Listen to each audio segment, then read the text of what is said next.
तो ये हैं वो सारे एक्टर्स जो मार्वल स्टूडियोज के एक्स-मैन रिबूट के लिए रूमर्ड या रिपोर्टेडली कंसिडर किए जा रहे हैं, जो आने वाले म्यूटेंट सागा का हिस्सा होगा।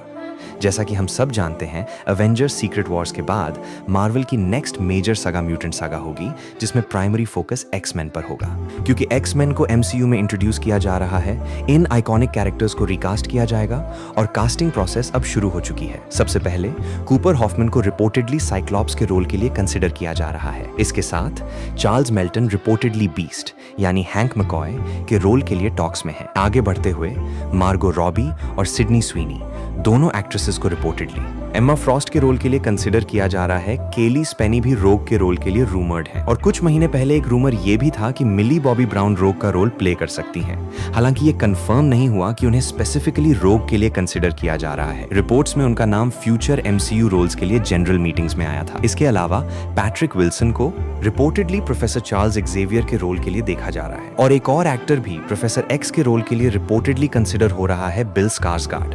हाँ, वही एक्टर जिन्होंने पेनीवाइज का रोल प्ले किया था, वो भी चार्ल्स एक्जेवियर के रोल के लिए रूमर्ड है। सबसे पहले जो एक्टर इस रिबूट से रिपोर्टेडली लिंक्ड हुए थे वो थे एडम ड्राइवर। उन्हें मैग्नेटो के रोल के लिए कंसिडर किया जा रहा था और मिस्टर सिनिस्टर के रोल के लिए भी रूमर्ड है। अब हमें कमेंट्स में बताएं, इन रूमर्ड कास्टिंग्स में से कौन सी आपको सबसे ज्यादा एक्साइटिंग लगती है। आपके हिसाब से कौन सा एक्टर अपने कैरेक्टर के साथ सबसे ज्यादा जस्टिस करेगा। और इसके साथ हमारे पास एक और अपडेट भी है। आर्मर वॉर्स, जो ओरिजिनली एक मूवी फिर एक शो के रूप में वॉर मशीन यानी कर्नल जेम्स रोड्स के अराउंड प्लान था, उससे रिपोर्टेडली एक आयरन मैन मूवी में रीवर्क किया जा रहा है। ये फिल्म म्यूटेंट सागा का हिस्सा होगी और क्योंकि मार्वल सीक्रेट वॉर्स के बाद एक सॉफ्ट रिबूट प्लान कर रहा है, टोनी स्टार्क यानी आयरन मैन के रोल को भी रिकास्ट किया जाएगा। और ऑनेस्टली फैंस के लिए ये इमेजिन करना इम्पॉसिबल है कि कोई और आयरन मैन का रोल प्ले करे, क्योंकि रॉबर्ट डाउनी जूनियर ने इस रोल को परफेक्टली निभाया है। दुनिया में ऐसे कम ही एक्टर्स हैं जिन्होंने अपने रोल्स को इस तरह निभाया है और एमसीयू की शुरुआत रॉबर्ट डाउनी जूनियर के आयरन मैन के साथ हुई थी।